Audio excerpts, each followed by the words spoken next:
नमस्कार, आप देख रहे हैं सिटी न्यूज और मैं हूं चंद्र सुरजेतिया। देश के ऑनलाइन गेमिंग उद्योग को सुप्रीम कोर्ट ने बड़ा झटका लगा है। सुप्रीम कोर्ट ने online gaming, fantasy, sports, casino और बैटिंग प्लेटफॉर्म पर 28% जीएसटी को पूरी तरह वैध ठहराते हुए सरकार के पक्ष में ऐतिहासिक फैसला सुनाया है।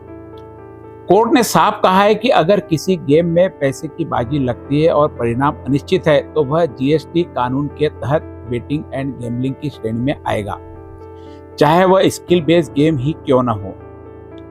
इस फैसले के बाद Dream11, games card, games 2, 24/7, MPL और कई बड़ी गेमिंग कंपनियों पर लाखों करोड़ों के टैक्स की देनदारी का खतरा मंडरा रहा है। आइए जानते हैं क्या है पूरा मामला और सुप्रीम कोर्ट ने किन आधारों पर यह बड़ा फैसला दिया। देश में पिछले कई वर्षों से ऑनलाइन गेमिंग कंपनी और जीएसटी विभाग के बीच टैक्स का लेकर बड़ा विवाद चल रहा था।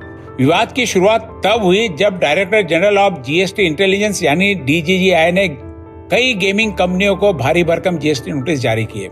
सरकार का कहना था कि ऑनलाइन गेमिंग प्लेटफॉर्म पर खिलाड़ियों द्वारा लगाए गए पूरे दाव यानी फुल फेस वैल्यू पर 28% जीएसटी लागू होगा, जबकि गेमिंग कंपनियों का तर्क था कि जीएसटी सिर्फ उनके कमीशन या प्लेटफॉर्म फी या ग्रॉस गेमिंग रेवेन्यू पर लगाया जाना चाहिए। इसी विवाद में गेम्सक्राफ्ट कंपनी को करीब 21,000 करोड़ रुपए का जीएसटी नोटिस जारी हुआ, जिसे बाद में कर्नाटक हाई कोर्ट ने रद्द कर दिया था।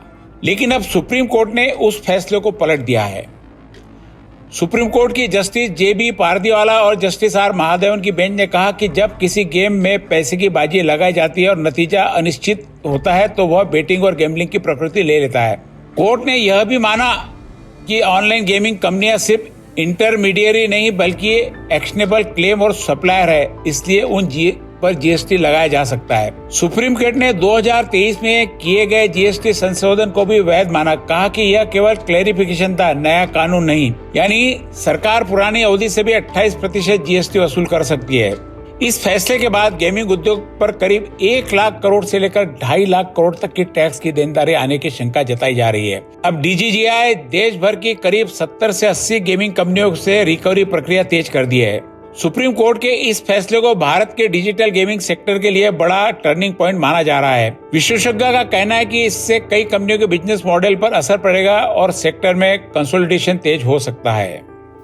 तो ऑनलाइन गेमिंग कंपनियों का सुप्रीम कोर्ट से बड़ा झटका लगा है और अब करोड़ों नहीं बल्कि लाखों करोड़ रुपए की टैक्स रिकवरी का रास्ता साफ होता दिखाई दे रहा है। सवाल यह भी है, क्या इस फैसले के बाद भारत में रियल मनी गेमिंग का पूरा कारोबार बदल जाएगा और क्या कई कंपनियों के सामने अस्तित्व का संकट खड़ा हो सकता है। फिलहाल इतना तय है कि सुप्रीम कोर्ट के इस फैसले ने ऑनलाइन गेमिंग इंडस्ट्री की तस्वीर बदल दी है।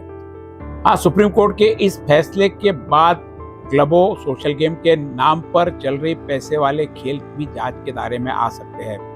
अगर किसी क्लब, रिक्रिएशन सेंटर या प्राइवेट हाउस में पैसों की बाजी लगाई जाती है, एंट्री फीस के बदले कैश प्राइज दिया जाता है या गेम को आउटकम जीत हार और मॉनेटरी गेन से जुड़ा है, तो जीएसटी और गैम्बलिंग लॉ के तहत उसे बेटिंग गैम्बलिंग माना जा सकता है। कोर्ट ने अपने फैसले में साफ कहा है कि स्किल और चांस की बहस से ज्यादा महत्वपूर्ण यह है कि क्या उसमें मनी स्टेक शामिल है या नहीं। यानी अब क्लबों में मनोरंजन या सोशल गेम के नाम पर चल रहे कई खेलों पर भी कानूनी और टैक्स की एजेंसियों की नजर बढ़ सकती है।